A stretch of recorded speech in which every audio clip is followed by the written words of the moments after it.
Hey, preying on predators, I got something for you.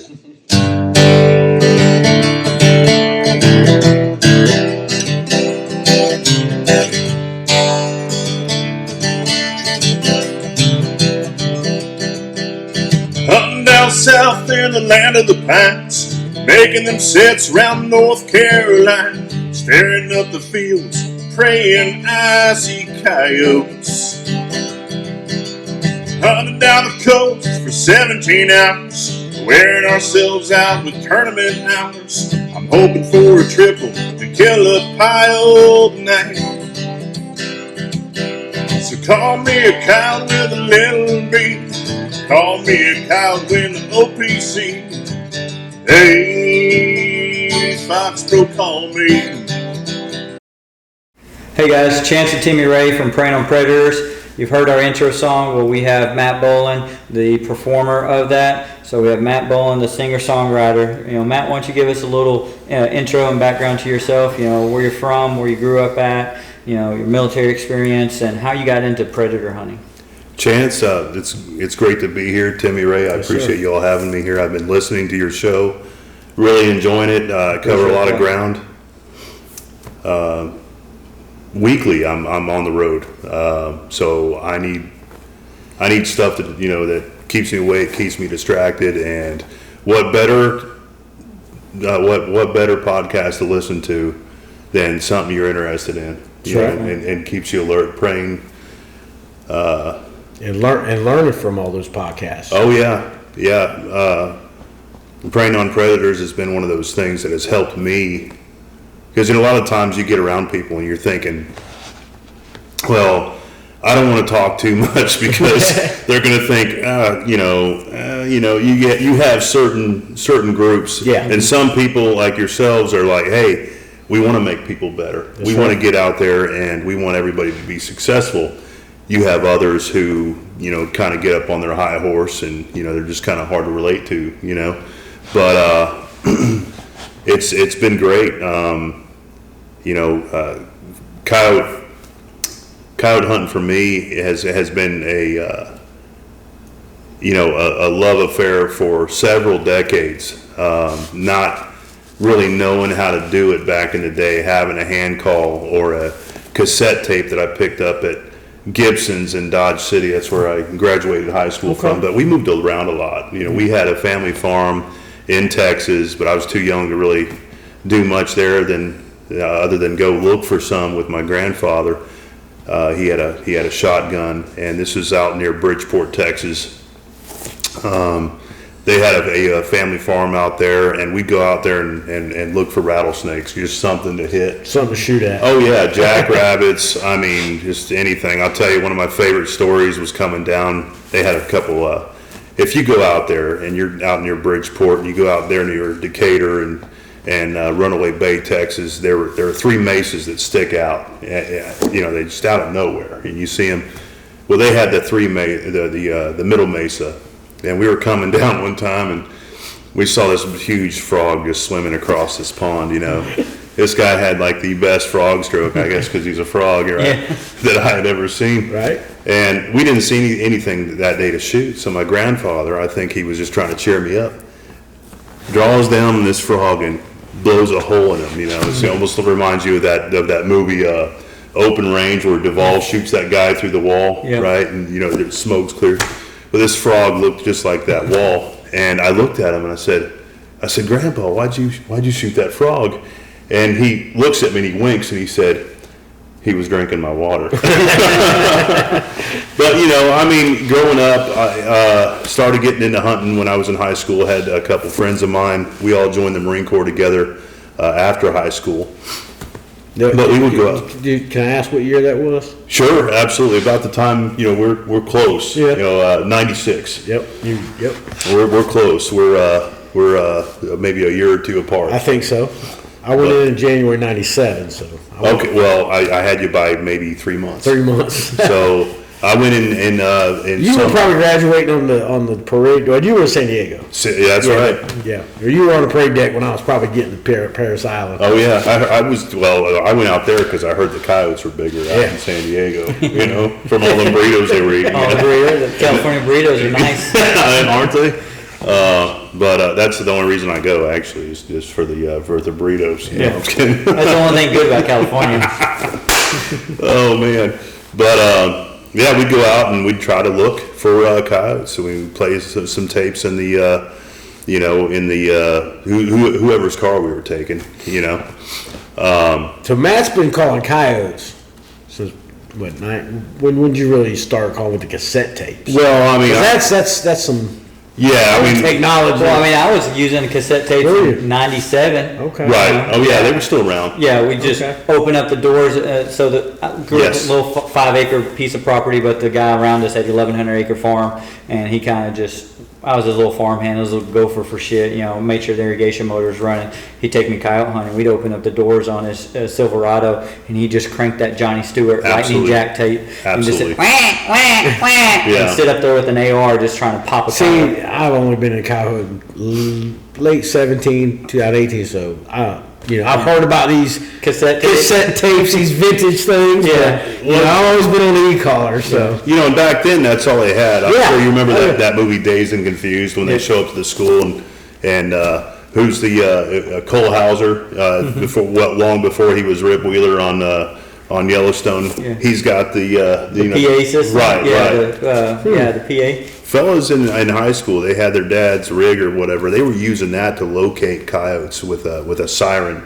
Oh, wow. That sort of thing, and that still works today. Yeah. I was out there at Fort Hunter Liggett in California last December, and I'm pretty sure I sent that to you, that video where they are sounding reveille. Yeah. Yeah, he's Like the bugle, and the whole post out there. That's all you hear. And as soon as that last note on that bugle stops, you can hear them all. It's like That is awesome. The coyotes are up in the morning. They're getting reveille. Yeah.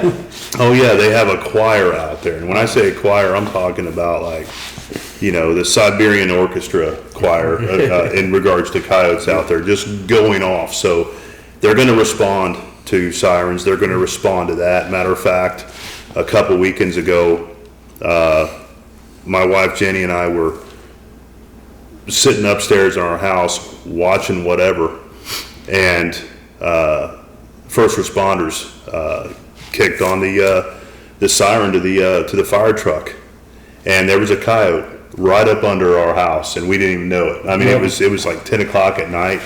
Goes off, footprints. I sent you some photos, because I was like, where is this guy? I was like, immediately. It was amazing. It was probably the closest I had ever been to a live coyote. Right. It was just right up under me, just 2 floors down, going off. And so I get out there, and we're in Surf City right now, and we have a place that sits on a seawall. Well, we shine the lights down there, and there were the paw prints across the seawall. He was just there. It was unbelievable. But yeah, getting back to it, long before started getting into hunting, real hunting a few years ago with Hunting Carolinas. And before then, it was in high school days, we were out popping prairie dogs, we were out popping varmint, whoever had land. I mean, that's what we were out doing, and we would try to hand call them in, but we never had any success. The guys that were having success were the ones with the PA, and they were running them down in pickup trucks and shotguns, like That's crazy. Yeah. like hood rat stuff. Yeah. But, Instead of doing that with coyotes, now they're doing that with hogs. oh yeah. Which I mean, it's effective. Yeah. They have those side by sides, which back then, I mean, people had maybe a quad Right. or two. Yeah. They didn't have the John Deere Gators or the Polaris. Can-Am dividers, and yeah. Absolutely. So, I wound up joining the Corps and didn't really know any. You move halfway across the country from anyone so you have to start all over. I had a 50 cal black powder rifle that wound up staying with my Marine recruiter and his family that I never saw again because I mean, where was I going to take it? You know, that sort of thing. And your rifles stay with your, you know, with your parents because you're 18 at the time and you're moving out to Lejeune or whatever. And so it took a while, and I got out of the Corps, started writing music after a couple surgeries. Thought I had something. I was thinking, okay, well, I need to do this for real. So I remembered a college out in Texas, South Plains College, and they have a music program out there. And you had like Leanne Womack come out of there, the lead singer. With the Dixie Chicks, right? Correct. Yeah. Right. Natalie Maines? Natalie Maines. And one of my instructors actually was recruited to come play for Pat Green. He was going to come out there and play bass. Heath Wright from Ricochet. They have a hall out there named after him. And anyway, I linked up with some friends out there. One of them just happens to be Natalie Maines' cousin. Okay. And his family had a farm, and so we would go out there. They had a lease out there, and we'd go out there and shoot, you know, anytime we had a chance. But up until that time, I'd still never hit any big game other than, you know, prairie dogs and so forth. It wasn't until many years later I was invited to come out and do some hog hunts, to come out and, you know, hit some deer with Hunting Carolinas, and that really got me into it. And then, of course, the first time actually having success, having a rifle and seeing a coyote, other than just driving and you're seeing one run across the road or whatever, was, you know, was during these tournaments that you all have been putting on. And that was really something. It's like, finally, I get to this moment. I see these dogs in the scope, and it's working. Never had, I mean, there are people out there that can hand call until the cows come home and no problem, but running Foxpro, that changes everything. It's so real. It calls them in. One night they were coming in on a string, like it was, you know, like they were on a Congo line. Yeah. Now you have, what was this call you just got rid of? It was the Inferno. You had the Inferno. Now today you just got this X2S in. Absolutely, yes. So it just came in the mail. So you're learning more about today's coyote hunting like we are. I am. Just keep upgrading. I am. That's how it gets expensive, right? I mean, you keep upgrading your gun, your thermals. It does. You're going to another thermal now. Yes, I'm getting ready to pick up my first thermal. Right now, I'm shooting a Sightmark Wraith. Yep, it's a good unit. Good unit. Which is, you know, it's been working, but I just need something, you know, a little more. Right.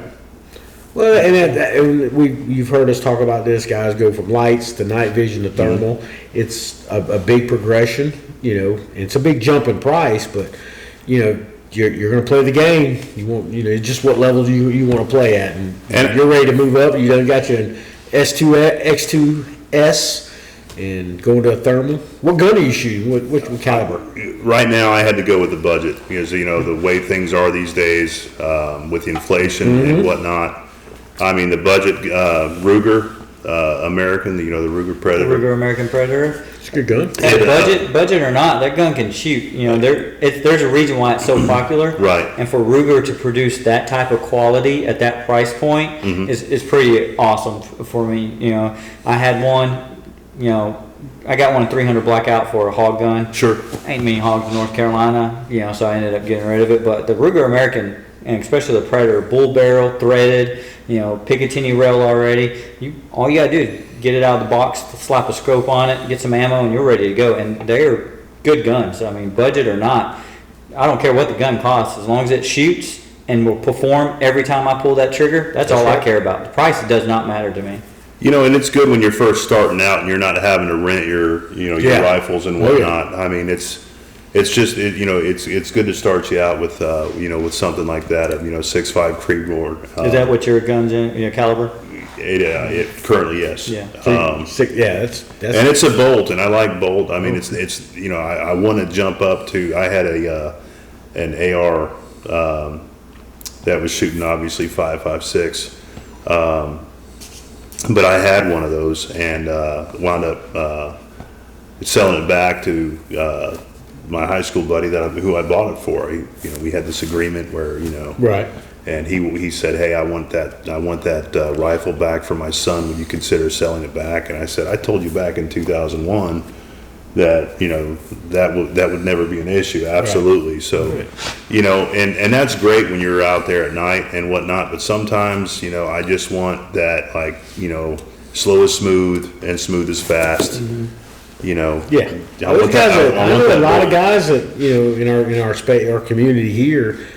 They run bolt guns. Mm-hmm. Their things. I'm only taking one shot. It's gonna count. Right. I don't have that ability. One, I'm left-handed. I never shot a bolt gun. Consistently. I've shot them here and there, but as for hunting, I'm left-handed, so I'm right-hand moving the bolt. Sure. I've always been a semi-automatic gas gun. Yeah. You have to go with what you're comfortable with. Well, yeah, I mean, I got guys that they kill piles. They call in dogs and they'll knock down a double by themselves with a bolt gun. Yeah. I mean, they're just that fast. Right. They can dump a mag just probably as quick as I can, and they're accurate. So, Sure. Yeah. Bolt gun or gas gun, it works. I like a bolt gun because it's simple, less moving parts. Everything's you got a bolt. That's what you're working. I'm not worried about a double feed. I'm not worried about stovepipes. It's all right there. It's very simple. I run the gas gun just for efficiency. Those follow-up shots. 'Cause like I said, I'm the fastest miss in the Marine Corps. So I need to be able to have that next follow shot. And I'm right-handed, but I'm left-eye dominant, so I'm fucked up like a football bat. So I've got to run. I run long guns left-handed, shoot pistols right-handed. I'm running left-handed. I run ARs. Left-handed injection. Left-handed. Yeah. My current setup, the 6-arc, is a left-handed eject upper, just so I don't have that bullet, shell going in front of my face. Absolutely. And reduces the amount of gas from the suppressor coming back in my face. Sure. So up until recently, sounds like you did a little bit of coyoting. I did, but never, the intent was there. The effort was there. Right. Putting in the time, it was there. Right. But the dogs weren't. Or if they were, they were like, yeah, you suck. I'm not coming into that. So now you've moved to North Carolina and you hooked up with Coop, through hunting. Is that? So I moved back and I left in 2002. I got out of the Corps, went out there and tried to get serious with the music. You're right. Okay. But it wound up moving back in 2012, and then in 2000. Somewhere around 16, 17, I met Coop through a mutual friend of ours, Bobby. He and Coop served together at a command, and we were all working an exercise together, and that's how I ran into Coop was through Bobby, and those two got me linked up with a hunt down in South Carolina to come in to entertain. I mean, in my opinion.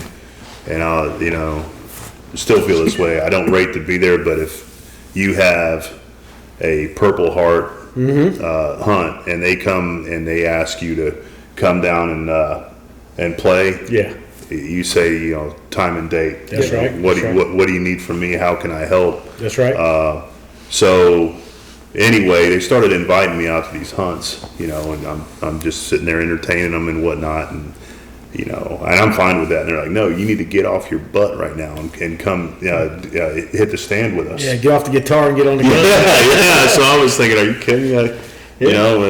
This is for you all. And they're like, no, you come on, let's go. And so being able to start hitting some big game rather than critters in the ground has been great. Coyote, I've always wanted to just drop one. I was like, I'm whatever age I am right now, and hitting mid-40s and still waiting to drop that first dog. Well, it happened there at the contest. We wound up shooting at the same time, hitting the same dog, 2 holes in one dog and whatnot. So that was kind of cool. That was the first tournament, OPC. Or was that Actually, you know what? That was the second tournament. OPC. I was out there with Sean Kennedy, and John Gosnell. I was out there with them, and we made a couple stands. And I don't know if you saw the pictures, but we had a decoy just kind of like up on some stalks of corn and running the Inferno. And then right up the road was where Sean was able to see that yoke come running in, and he had a gut shot, and we had to trail it into the briars. After we were completely done, we were thinking we got to see if we can find this dog, and wound up doing the one shot, one yoke prize that you all had, which was nice, as far as a recovery. And then John Gosnell, we weren't even 10 minutes into the stand, and he had this bobcat come out. It was almost instant. As soon as he got set up and he was in the stand, here comes this cat, and that wound up winning the the second on that one, because Chance over there got first. Yeah, that's great. That's monster. great. Yeah, That's great. Yeah. Absolutely. And then Coop, his team wound up getting the smallest yoke, but he had a cat. They wound up dropping a cat as well that night. But it was nice to see them get success. At least we were seeing them. That's right. Dead right there and whatnot, and it wasn't. So it was the Brunswick then. It was. The second, it was. okay. Absolutely. That was. Did y'all end up the Spring Hill? Was that Spring Hill was first? No, I didn't go to that one. Yeah, Spring Hill was the same weekend as your tournament, or is that the year before? No, that was the year before. The Spring Hill this year we didn't do because it was raining all weekend. Right. I don't remember if Cooper or anybody did that one. Remember it was just terrible weather. We were like, it's not going to happen for us. Probably a work schedule, but I remember the. So you just did the 2. You did OPC and then the Brunswick. And the Brunswick is where you got to kill. Yeah, it was fantastic that night because we had linked up. We had a couple people that had to head home, so we consolidated. Yep. And we had, we were out there with Chad Meeker, Coop, Tim, myself, and. Now you guys ended up y'all ended up winning that one. Yeah, 6 dogs, right? There were 6, and I tell you, we saw 6. And on the ground, dead right there. But how many did y'all miss? Do you know? We had a couple that got away. Like when you have like 3 people and you have 6 dogs coming on that string, like I had mentioned earlier, I'd never seen anything like it. I'm like, you've got to be kidding me! I went from 0 to this, like not seeing anything, and then all of a sudden it comes out. I mean, it was almost like it ruined you. The coyotes were trick-or-treating that night. It was like they were coming out, looking for candy. And but when you have, what would you say, 6 come in, I think is what? Oh, yeah, and just in one stand. Right, that's what I'm saying. That ruins you, because now you think every set's going to be 6. Because I'm always going to remember that. Like earlier that night, y'all were talking about this a couple podcasts ago, where the night before was completely blown out. The wind was just not cooperating. But that night we hit a stand, and that's where we saw a fox. He just came out and ran, and we're like, all right, go about your business and whatnot. But I'm pretty sure we saw a cat come in, but it wasn't coming in close enough. And then we wound up going to a new subdivision. They're getting ready to build some houses out there, and there was a ravine. And I made a mistake that wound up saving us. Normally when we pop out, we jump out, we get set up real quick, and we're there. Well, we wound up setting our rifles up on the tripods, and I'm thinking we're only going like 40 yards out. We walked I think we walked about maybe 350. Oh wow! And we're like walking out there, and I'm thinking, I had no idea. Well, I left the rifle. The scope on, and that whole time. So as soon as we get to where we are, we can't go any further. There's a irrigation ditch that nobody wants to jump. We set it down. Coop hits that call, and I'm just immediately scanning. I'm like, oh, dummy, you left the you know, you left the thermal on. Yeah. You know, and I mean, I didn't even do a full pan, and we have a double coming in. 2 dogs just right out of the tree line, like they're coming out to greet us, like, oh, you know, so we're so glad you're here. Get out here. And you know, that was when I was thinking, holy smokes, it's not even, you know, I'm checking my watch and I'm thinking, we're already seeing this action compared to, you know, previous times where we had to work for it. They're just showing up. But those are those nights. Oh yeah. You know, you could, you know, we talk about it. We went 18 sets one time before we even got a howl back. Mm-hmm. And then you go back, or we'll go one night, nothing. Next night, dogs everywhere. Oh yeah. So it's on them. Oh yeah. But when it's good, it's good. Yeah. And it was like, wow. And then Coop saying, you know, and Chad and Coop were talking. Hey, what was that? What call were you using?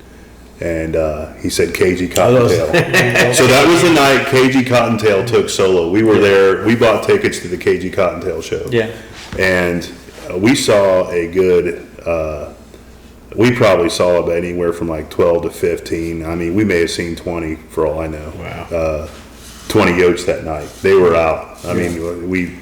At least they were in your country because they were not in ours. That's for damn sure. Timmy and I busted our ass and we got 4. Yeah. Timmy was like, "Fuck this, we're going home." That's still good. I mean, 4, even 1. You know? But we knew the competition in that one. We just went. It was about 3 in the morning. I was like, bro, we ain't got it. I mean, we were just not seeing them that night. Wow. And it wasn't. The second night was good. I mean, weather wise. What did you all get on for the OPC? Do you remember? Oh, I did 4. I did 3 coyotes and the bobcat, so Okay. 4 predators total. Okay. Ended up taking total weight, got me 6th place, and then I won the first heaviest bobcat one. Nice. Okay. Yeah. And that was it. And I'm a consistent 4 coyote weekend killer when it comes to the tournament. Because every tournament I've been in, except for the first year of Timmy's that I hunted, which was his 2nd year. Yep. I got 0 that year, but it was 4 every single year. Every single tournament's been 4. You know, I just can't break that number. But one random night, Nate and I go out before a storm, and we see 8, kill 5. You know, so it happens. That's just. And look, we talked about it for the C3. Terrible first night, 30-mile-an-hour winds. Second night was just that perfect night. Everything was perfect. I told him, I said, we're hitting double digits tonight. I mean, fresh dirt, cold, no wind, no moon. Yeah. I'm like, bro, we're hitting double digits. And high expectations. First set, nothing. Second set, nothing. I'm just getting depressed. Yeah. Because I'm like, first set, we're going to hit a double. I think we started out right. And it just, was it 4th or 5th set? We finally called in a double. I don't even know if it was. Shot 1 and missed 1. Mm-hmm. And then had to go back and had another double come in. Yep. 1 dog gave us a shot, got it. And then another, we got 2 the very first night because we got the 2. break. Yeah, so 2 the first night after the break because it was like 10 o'clock. We said, fuck it, we're going to go home, take a nap, come back, start over after midnight when the weather breaks. Oh yeah. First stand came in, double come in. You know, like, all right, boys, we're on. I mean, it was still blowing 15 mile an hour then because it was blowing 30. Yeah. And that's why we said, and come back at 1 in. o'clock. I'll meet you back at 1 because the wind's dying off. But it was still windy as heck. It's still a terrible night, but we're still calling a double. I think there's only 2 we saw the first night. If I remember. That was it. But yeah, you know, that's coyote hunting. I mean, it's just like deer hunting. It's anything else. It's on them. If you were out there smoking them every time, you get bored. I don't disagree. There's no challenge to this. Yeah. It's like it's just kind of like, you know, you can only do so much of the same thing, you know, and I think that's what makes you appreciate it more. I mean, it's like you've had some of those ones where the stands just suck, and then you're going to have blank stands. Yeah. And, you know, people, you know, say what they want, and everybody, you know, John Collins will tell you, you don't see his blank stands. I mean, he's not going to put that on TV. Yeah. You know, he's only got 30 minutes to make a TV show, right? He can't show you 5 blank stands. You're going to see the kills, but I think you're right. I mean, you anticipate every stand. This is going to be the one. This is going to be the double. This is going to be a triple. Yeah, well, you think that, but I mean, there's been times where I go to Sam. We've hunted this property X amount of times. I don't even know why I'm still hunting this property. We don't ever see anything. Why am I here? And then that night we, you know, had 2 come in right off the bat. Had some howl. There's more in there. Went to another property with a buddy. You know, he's hunted this property, educated those coyotes. I called just using the Foxpro on whatever sound. We had 6 come in. Sure. You know, I so wasn't with you that night either. no, you weren't. I wish you were because the guy. I wish you were with me. Yeah, he didn't have a night vision set up, and my wife has her scanner, and they light up, and we had 4 ended up coming in, and Becky, my wife, she's over here, she's 2 more hard left. Nice. And I turned, I was like, fuck, there's 6 of them. I was like, well, I can't shoot hard left because there's houses back there, thin little, maybe 20-yard deep piece of wood. I was like, well, I can't take those because I want to take the adults, take them down, and then mark on the pups. And I was able to kill 3 of the 6 that night. Golly, that's great. Yeah. And those are the sets that make you. It's like golf, right? Oh yeah. I don't know if you play golf. I played golf for several years. You could play like crap for 17 holes, and you birdie or par and make just the best shots on 18. You're ready to go another 18. Sure. You know, and that's Kyle hunting. You go out there and make 10 sets, nothing, and then you get that double coming in. Now you're like, I'm ready to go. I got 2 more sets. As long as that during that first night where we're hunting hard, we don't got anything coming in. I'm bored. I'm tired. Yeah. I'm like, fuck it. What are we doing? We're gonna do 1 more set. And then we have the double come in. We knock them down. All right, I'm ready to go another 4 or 5 hours. Hey, I got 2 more sets right up the road. Easily. That's like, yeah, that's like some serious second win there. Yeah. And some third win sometimes. Yeah. Even hearing them. I mean, if you don't see them, but you hear them, you're like, all right, cool. I know they're nearby. We just need to get in their backyard. Yeah. Move up closer. And that to me was something that as a new coyote hunter, you don't realize. You're thinking, nope, just stay right here. And they're telling you all the time on the Foxpro podcast, you got to get in their backyard. You got to you got to creep up. Get up and put some pressure on them, which was something you learn by getting out there and doing it. Yeah. And then of course the calls. I always got stuck on just one sound and just putting that out there. But they say, I mean, shoot, you can go through about 12 sounds and they finally come in on that 12th sound. That's right. That to me just blows my mind. It's like, it's almost like you go to a venue and you have that one person that's not doing anything. They're not even tapping their toe, and you play that one song, and that's there, and they're out on the floor like you're playing. You're playing. I don't know. I gotta just throw this out there because it would do it every time. You play "Long Cool Woman" in a black dress. The Hollies song. I'm telling you, people come out on that song. Right. Same thing. And if you're a musician listening to this podcast, it's true. But on those $20, put $20 in my tip jar. Maybe it's a $50 tip when they request Mustang Sally. Well, there's a reason why they are requesting Mustang Sally is because they want to dance. That's right. And you break into that sort of thing, and you as a musician, you're like, oh my gosh, just please kill me now. I mean, I love Wilson Pickett, but that's what those. That to me, it's a comparison with the music and with the calling. It's like those coyotes are waiting for you to play their tune. That's right. That trigger. Oh yeah, that's what it is. And that's who you as a musician. You're just trying to trigger that guy right there. You give him that right song. Oh yeah, he's coming out to you. You have your songs that you're like, if somebody's playing that, that's the one that does it for you. Yep. And who would have knew? I mean, who would have known? That to me it's still to this day blows my mind. It's like, wow, okay, there's still that chance that you can bring something in. You just have to get off of burning the same, the same tune down, So sometimes just hit shuffle. Oh yeah, yeah, absolutely, absolutely. Yeah. Well, as far as getting into being new predator, what's some of the stuff that you now know that you wish you would learn as you were starting off with, whether it be gear, calls, equipment, strategies, anything like that? A lot of it is just seeing what works for you. I was talking earlier about that mistake about leaving that on there. Sometimes mistakes work in your favor. I think the best thing to do is just keep an open mind and be confident, but be humble. Because you're gonna continue to learn. as a musician, I mean, like Eric Clapton will tell you, he's never mastered his guitar. So he still considers himself a student of the guitar. Well, it's the same thing with your hunting yotes. It's like you're learning from each other. The sport, the hunt, it's ever evolving, and that's what kind of blows my mind. Is hey, everybody else is out there learning too. That's right. And I mean, I think as long as you kind of get out there and you go out there and give it a shot, but you have to get out there and do it. It's like you can watch all the videos, and listen to just tons of podcasts out there, but to be able to go out there and check it. We were talking about the some of the apps on the phone that you use. I still need to learn a lot of that, because a lot of times I'll just go like completely old school, nothing but the rifle and my gear, right, and go out there. But if you have some of that, some of those spots that you can take notes, you can do your own little range card there. Yep. And not have to worry about it getting lost, or you washed it in the washer.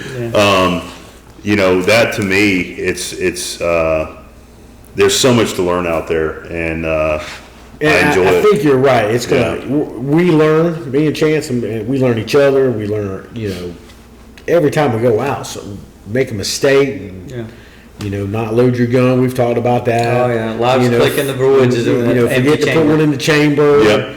I say we learn from that, but every now and then it still happens. A couple of months ago, we had a couple of guys just go through the Q course and want to come out to with and hit some hogs with Hunting Carolinas, and a couple of their guides couldn't make it, so they asked me to take them in there, and that's what happened. Is he didn't go to condition 1, and he gets in there and he rides that bolt and he winds up stovepiping. So I had to go in there and hand him my Ruger, and creep in there and then grab his, creep out, and get it cleared and whatnot. And that's it's all right to make mistakes that, because you're going to remember, and then you're going to pass that knowledge and like, hey, let me tell you about the time and you share that with your buddy. If you're out hunting with your spouse, you're able to, share that with them so that they don't make that same mistake. Yeah. You kind of share that kind of thing, but you're not going to learn.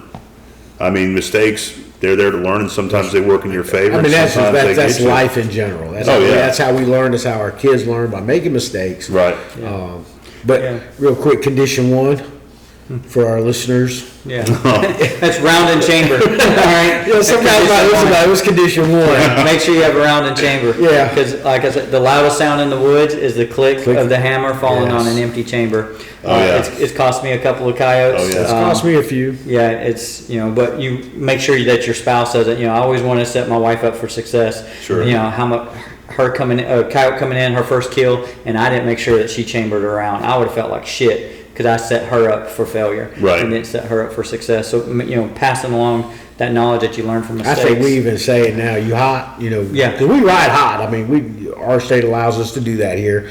We don't have to unload our guns, and I know some states you got to put them in a case. Yeah, we'll put a lock on it. Yeah, I mean, there's some crazy rules out there.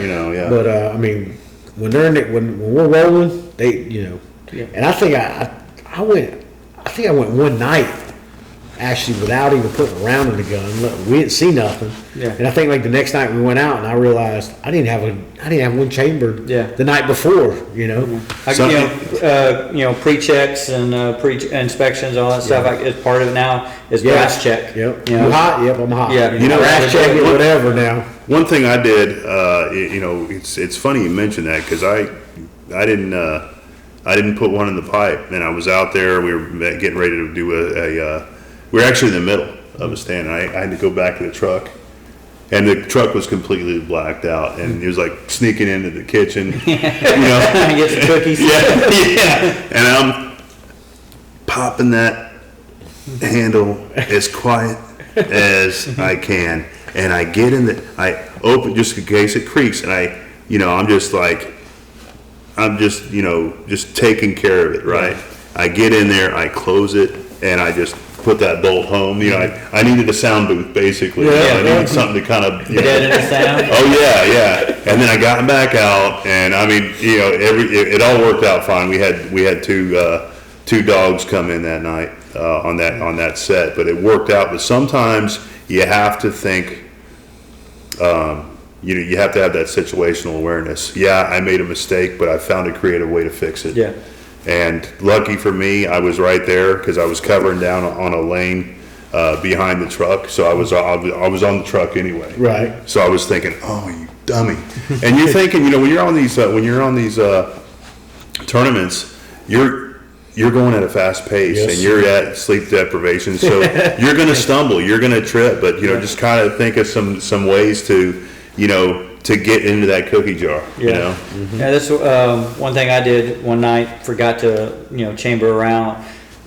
Whatever I did, I had to unload for some reason, and I'm on stand. I was like, shit, I didn't chamber around. Right. I couldn't remember if I did or not. I run a brass catcher on my AR, so I knew if I just chambered it, if I did have one, I won't lose the round. So I pulled it back as slow as I could, and I didn't feel or see anything, the glint of the brass jumping into the thing. So I just rode the charging handle home, and then great thing about my gun, it has a forward assist. Like Perfect. First time I've ever used a forward assist for other sides, it said tap rack bank, because Right. I just used that forward assist to send the bolt home and get it in battery, Yep. and ended up making a kill short, like maybe 10 seconds after I got the gun up, officially up. Had a dog come out in the field when I dropped it, but just knowing my gear, knowing how to do it, and just think out, if I just ride it home nice and slow, pull it back, it's minimize the amount of noise, and then just ride it home, and then knowing that my forward assist will help get a bolt into battery. That's a great, that you had mentioned knowing your gear. I mean, it could be something as basic as the as the headlamp. Knowing where those buttons are and what they do, because you're gonna have to do it in the dark. Oh yeah, That's right. And, I get frustrated with my wife because she doesn't ever pick. She tries to, and next thing it's white light ND Oh, yeah. and all that stuff. And I've talked about it before. If you want to see how bad or how important light discipline is, go out in the field, the dark field, and have your buddy pick up his cell phone and flash it, or call him and watch Sure. his light go off, or have him hit a light. Your eyes and dogs' eyes are the same way. They're going to go to that light. It's unnatural. So light discipline is very important out there. Big time. Shadows. My thing is light behind it, ambient, whether it's the moon or street lights, house lights.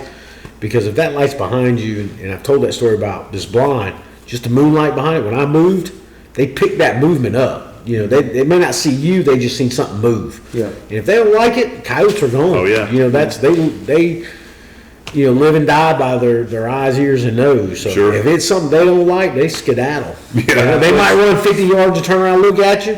Yeah. They might run 300 And not stop. And not stop. What do you? I So- mean, in a preview on the gear. I think it was on your gear video. You were using a squeaker to get them to stop. Yep. Hey, we Yeah. went right on. You run a squeaker. That's where I got it. That's where I got it from. Was here. I don't even know where. I needed the dog toy.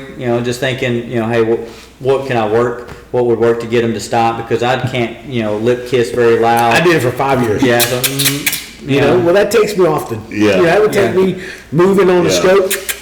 That squeaker's So, a ticket. Yeah, I just got the squeaker. I was like, hey, I need to mount it somewhere it's convenient. I like grabbing the yoke, the ball head, Yep. and pulling the rifle into my shoulder. So I was like, just Right there at your there, I can pinky. just, grab my pinky, squeak, squeak. That's what we do. Some of those hunters out there are getting kind of humorous with some of their squeakers. They have like the clown horn. Yeah. Yeah. And just something to stop them to get Oh, their yeah. attention. Yeah. I don't have anything like that. What about? I'll get you an accordion. How about that? Accordion? Yeah, go ahead. That's Let's right. No, no, That's the Now, last that thing I need. squeaker. no. I was just gonna make I your think gear we did happier. talk about this. I can't remember, but how people don't know about the squeaker, and I didn't know for 5 years. And that's again, this is what we're talking about on this podcast of what we learn from each other, what we see that works. And for like I said, 5 years, no squeaker. Started hanging out with him. Yeah. First dog comes in, he squeaks it, we dump it. I'm like, I need one. Yeah. But there's guys out here that if you're listening to us, Yep. you don't know what the squeaker is. Look at our gear videos. We got them on our tripods. Several guys that I talk to Instagram or Facebook that they they- see it. They're like, "What is that on the tripod?" Yeah. And I tell them, But to me, like, that's one thing now is like, that just should be common, but guys don't know it. I didn't know.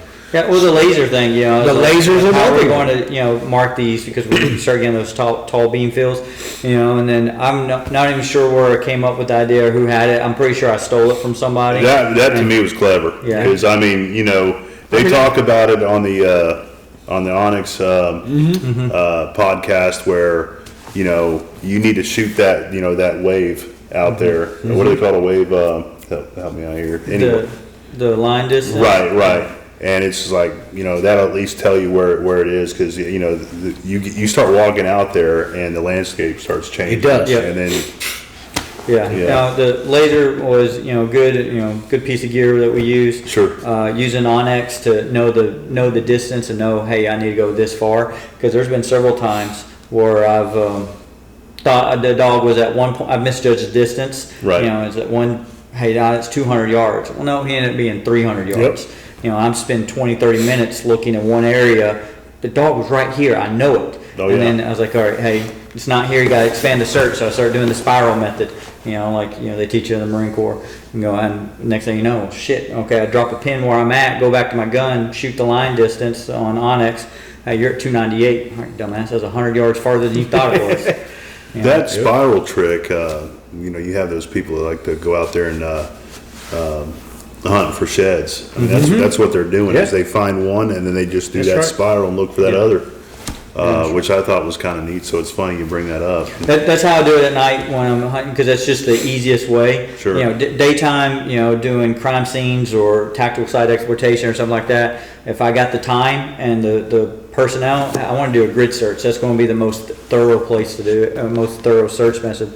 But if I'm hasty, I got, you know, time's a factor. I'm going to do the spiral search, because I can make those concentric circles or the spiral as shallow or as thick, you know, deep as I need to be, and I can just step it out. And Sure. and with my eyes, left or right, you know, I can cover a lot of ground. So some of that applies to your hunting, you know, with that's, I'm digging how that has some of that stuff that you learn in a different profession, you know. Yeah, that correlate and translates over Oh, yeah. really well. Yeah, that's You know, fantastic. I think the biggest thing that translates over for predator hunting, nighttime hunting, when you're hunting with a partner, is communication.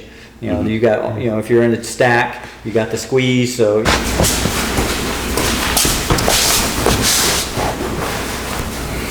All right, before we had some technical difficulties, camera battery went dead. We were talking about stuff that translates over well that we use in our military profession or whatever is communication, how nonverbal cues can be, you know, very vital in a certain situation where you're not able to talk, or your partner may not be able to hear you, but he can see you.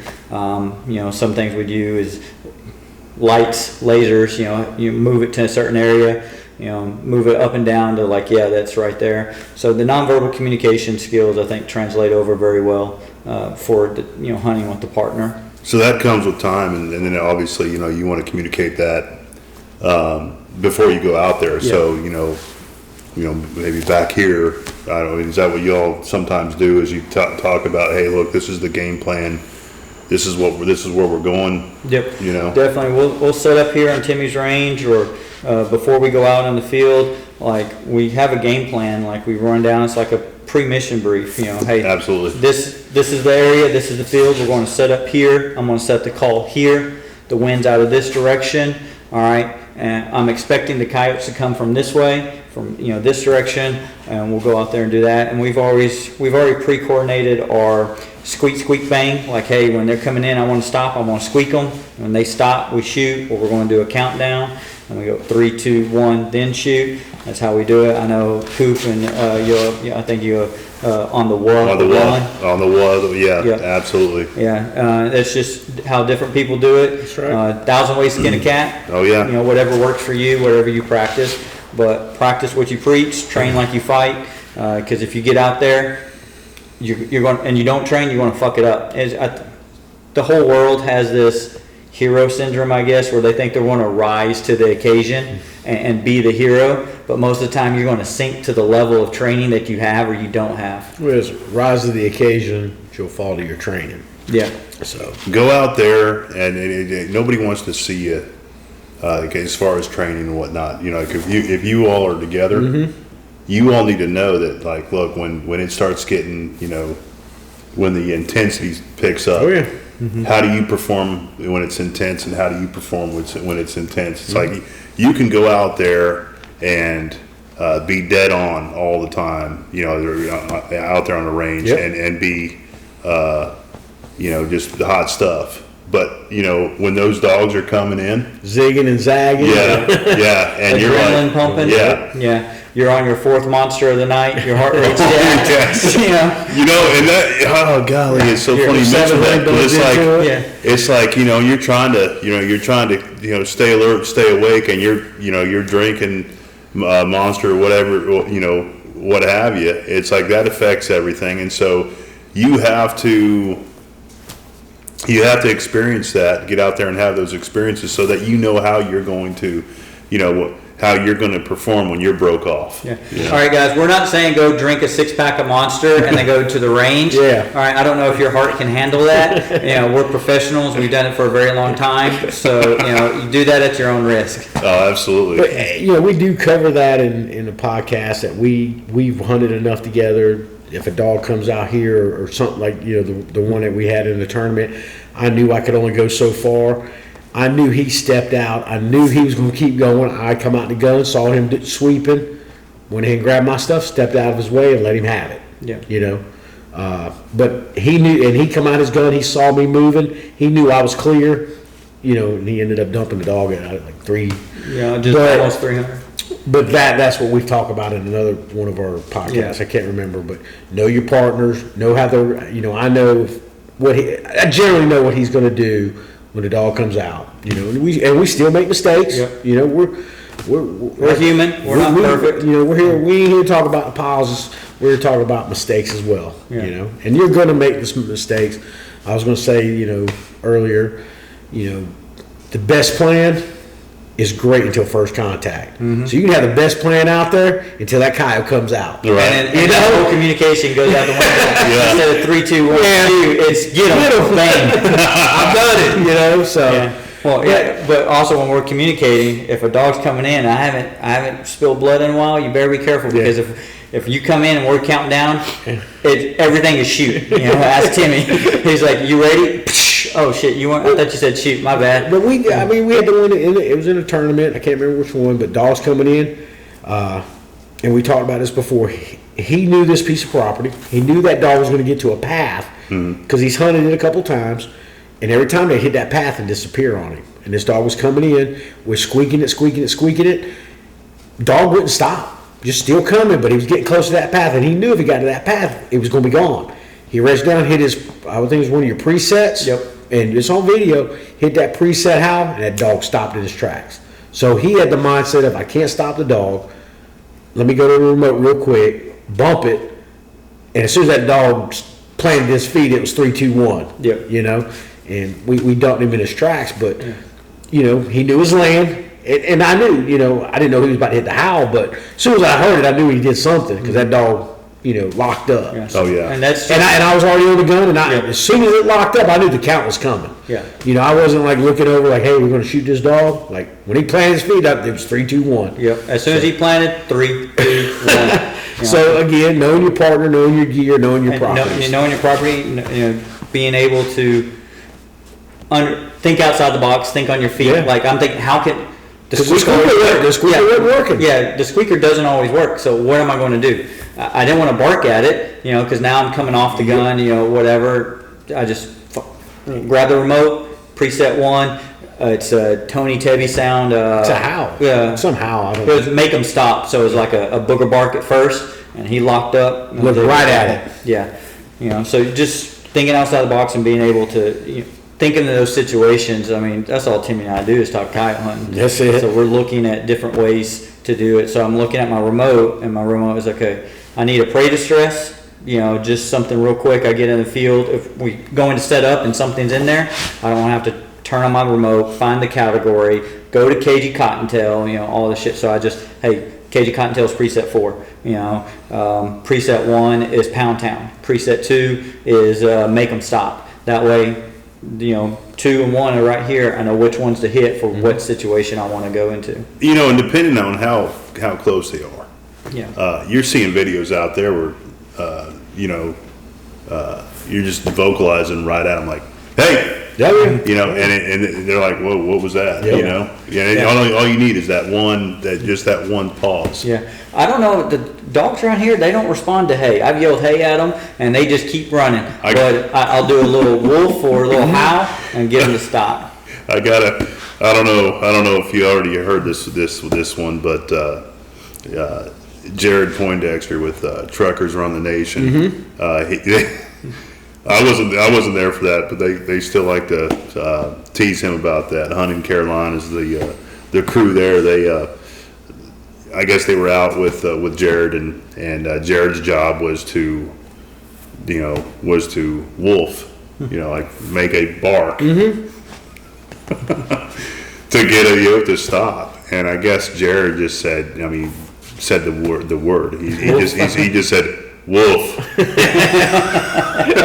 Did it stop?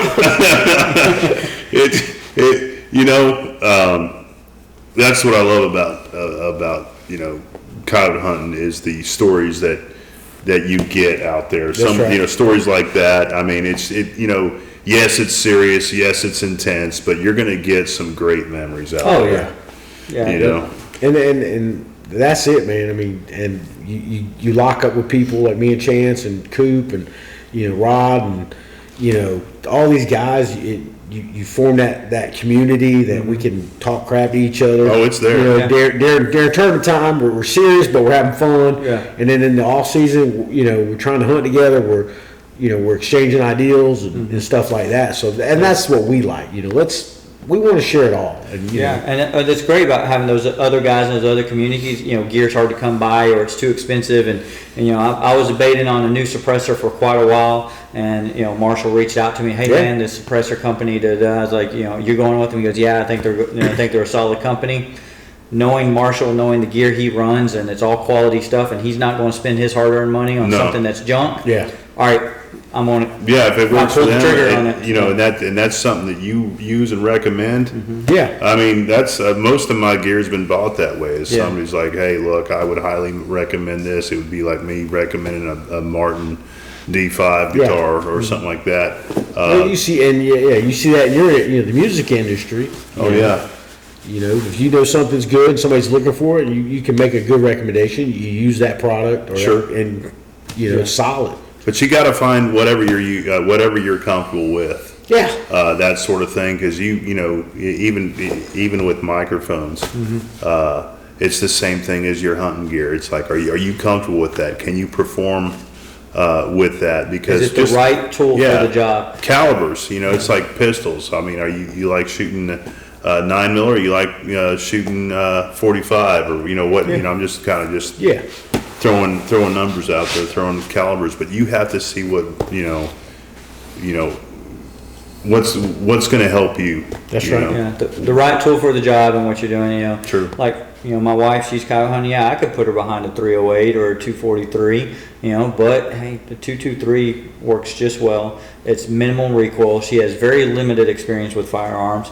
So something with mild recoil, with a suppressor on it, simple design, simple to use. Sure. It works easy, better than trying to put her on a bolt gun. Yeah, bolt guns are nice and easy, but for someone who's never hunted before, it's a lot easier. Hey, flip this switch, put the crosshairs where you want to pull the trigger, switch, and squeeze. Don't just squeeze until the gun goes off. She doesn't have to worry about recoil or getting scope eye. That's right. She did that one time too. Yeah, it happens. Yeah. Well, I think we covered a lot here, Matt. I appreciate you coming up. Yeah. I think we want to hear a song. Yeah. You want to talk about that real quick? Yeah, we can definitely do that. Yeah. Several weeks ago, you were saying that there aren't a whole lot of songs out there that are about coyote hunting, that are about predator hunting, when you did a parody of this song, it really covers everything. And as you learn more about hunting out there and whatnot, you start picking up on a lot of the lingo. So this parody that you wrote. It's kind of a love song to coyote hunting all around. So I mean, it's like I mean, hey, I'm just gonna be honest with y'all. I didn't know what Lil B was. No worries. I'm on like I'm all completely caught up with your podcasts. I'm almost completely caught up with Foxpro. And then I start figuring out what Lil B is. Like, hey, these are all the names of the coyotes out there at MFK. Yep. So what I get tickled about this song is there are so many references that anybody who's been out there coyoting for a long time or even a short time is going to get something. It's going to relate to it. Yeah, and it's something they're going to sing along to. Yeah. Just to cover this parody, guys, this was you'll know the song when you hear it. I was actually just listening to the radio and I threw one verse out there riding down the road and I was like, that's pretty funny. And then I was in a hotel for 3 days for something and I just started kind of writing it down and probably I think it was last year before I've had this kind of playing with it, and then I met Matt. I went to one of your shows here in Jacksonville, and he was hanging out with Coop, so I knew you were a good dude. And we got to talking, and I was like, hey man, I kind of know Coop kind of hangs for some shady. But I was like, man, you're a musician. I sent it to you, and you're like, hey man, that's pretty cool. Let's play around with it, and I love the way it came out. So. And it's perfect for all the Carolina. Yeah, it is. And guys, this is a straight parody. This isn't, nothing. I don't know how to say the melody's not ours. Whatever. But I think you guys are going to really enjoy this, and hopefully we're going to have Matt back if he ain't too tired at the tournament. Yeah. Maybe we'll do a little live action there. Yeah. Absolutely. And you got a song yourself that you I don't know if you want to talk about that yet. It's not a final production yet. It isn't, and I'll tell you, I would love to come back sometime. Yeah. We've been working on this on syncing our schedules in to get this song ready for for the Predator Challenge coming up. I would love to. It was actually after hitting these tournaments, I was just, I guess, I had that. The addiction. Yeah, that's what it is. Yeah. You will start slowly. Big game hunting, get away from it. I'm sitting there driving down the road, and all I can do is look at these fields and start thinking, I bet there's a coyote. Yeah. And then, I'm driving down the road and I'm missing my exit because I'm too busy paying attention to the layout of the land. That's right. And I start writing this tune, and then my buddy Brad Dickinson, I was stuck. Okay, I wrote all the verses and it was perfect, and I couldn't come up with a chorus. And he came up with these two lines that were just perfect, because I'll tell you, we were talking about this earlier over dinner about the features that you look for in thermals when you're first starting out. Mm-hmm. You're going to get a fox, especially depending on what kind of thermal you're using. You're going to get a fox confused sometimes with a coyote, and the thing you have to look for is that bushy tail. That's right. So that's the name of the song, is Bushy Tail. Mm-hmm. And he came up with the two lines, and it's like just a two-line chorus that's that you repeat. So it's four lines, but it's the same two lines. Mm-hmm. And it was just like, man, that is so doggone perfect. Sometimes you just have to hit up your buddy sometime. That's right. And just bounce an idea off, and maybe they're seeing something that you're not, and that sort of thing. So like you were saying, there aren't a whole lot of songs out there about coyote hunting, and what you did is going to connect with a lot of not only hunters hitting the coyotes in Carolina, but wherever they might be in the world. Yeah. It's like they're gonna love it. I think some of you guys are going to really relate to it, and I'm going to be honest with you. Chance didn't know about this song. You had it long before he did. Yeah? Oh yeah, I didn't tell him about nothing. Oh, no, I thought you guys were like a whole team, No, it was after you kind of did the first one. Mm-hmm. I think you sent it to me, and I think it was actually after we played around with it in here a couple weeks ago Then I sent him. I think I just sent him snippets. Yeah, of it. just I didn't snippets. want to say the whole Take it here and thing. there. Yeah, he didn't know. Yeah, I didn't get the whole version until last week sometime. Oh, You wow. know, and listened to it, and I was like, okay, yeah, this is it, because we're trying to find the intro and the outro, and you know, trying to make sure that we're doing justice to the song and getting out there. We coordinated with some of the people that are mentioned in the song, just make sure that they're okay with it. Yeah. But yeah, I mean, I didn't know you had the full version until last week. Yeah, I was keeping that a secret from him. Yeah. And, you know, we'll just give you a hint real quick. It is not Sweet Home Carolina. No. That is not the parody, but Yeah. we'll just step You- into you- that as a if you teaser. stick around here in just a few moments. Matt's gonna go live in the lodge, Yeah. and I hope you guys enjoy it. It's like you said, it's a parody about what we do in our community, in our space, and I think everybody's gonna relate to that. Yeah. Absolutely. You know, anybody, so. Yeah, before we get going, Matt, you know, please tell people where they can find Yes. you on YouTube or Instagram, Facebook, stuff like that. I don't know if they're going to be able to find me because I'm hoping that I'll be out there doing some stands with you. Hitting some absolutely, putt-ups, you know. yeah. But no, I'm you know, I got to get an Instagram back. It got hijacked and whatnot, but I'm on Facebook. Some of the platforms you can find me on, as far as the music goes, is Spotify, YouTube, You on iHeart? Amazon, iHeart, Deezer. Some of those. And what are you under just, Just Matt Bowlin. okay, so they type that in, you can listen to some of your songs. They're all original. Yep. Haven't dipped Good. into the cover tunes yet. Not that I don't want to, but a lot of times you just want to get out there and put what's on your mind That's out right. there. But also, I mean, I've recorded a couple people's their own songs. Mountain of Dimes was written by someone else. The Last Ride was written by somebody else. You know, and sometimes it just it works out that way. But I appreciate the listens, and I appreciate being here. Thanks Yes, for sir. having me on.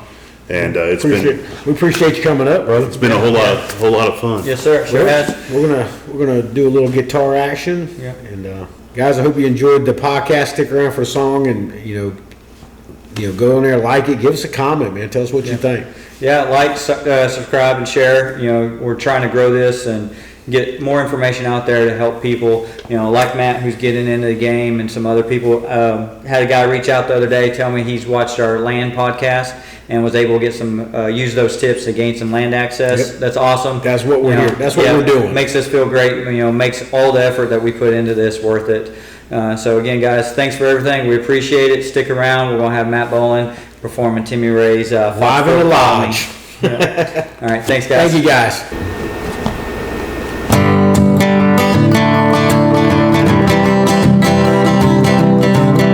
So call me a count on full moon nights. Call me a count with the pump screen facts. Hey, Foxpro, call me. Call me a count on distress KG. Call me a count with the X360. Hey, Foxpro, call me. Hey, Foxpro, call me. Hey, Foxpro, call me. Okay, how was that? Man, them guys went to hit a stand without me. Hey, Matt, you gonna play us this song? Well, geez, Chance, are you ever gonna squeak me in? Well, 3, 2, 1.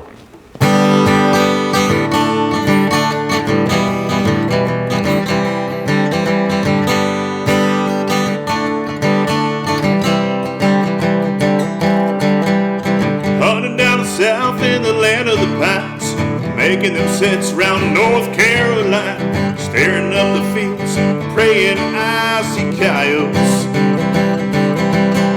Hunting down the coast for a 17 ounce, wearing ourselves out with tournament outs. I'm hoping for a triple and kill a coyote tonight. So call me a coyote with a little B. Call me a coyote with the OPC. Hey, Foxpro, call me. Call me a coyote in the wind, in the rain. Call me a coyote to 100-yard range. call me.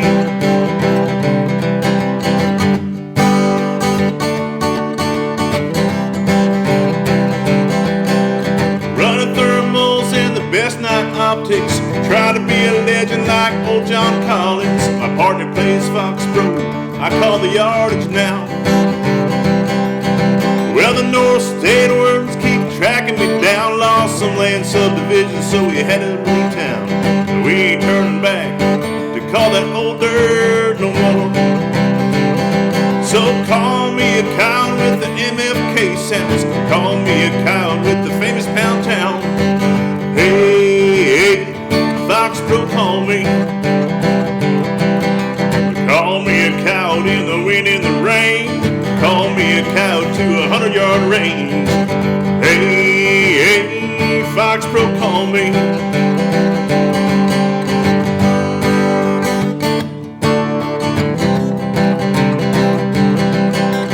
Looking to the south, praying for a yoke. Seen one running at 3, had a nice long poke. He's coming in on table scraps. I pulled the trigger, I watched him take a nice dirt nap.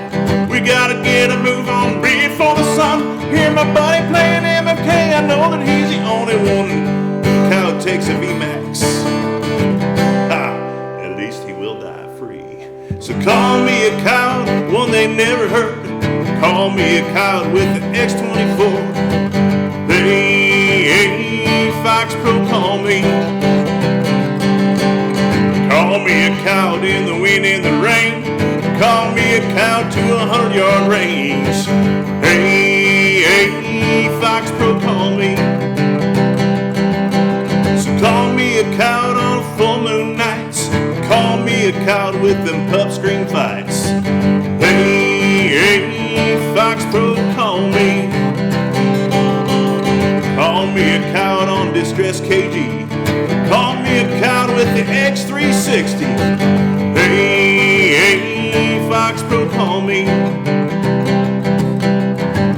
Hey, Foxpro, call me. Call me. Hey, Foxpro, call me. Let's hit one together, guys. Hey, Foxpro, call me. One more time. Hey, Foxpro, call me. One more time. Hey, Foxpro, call me.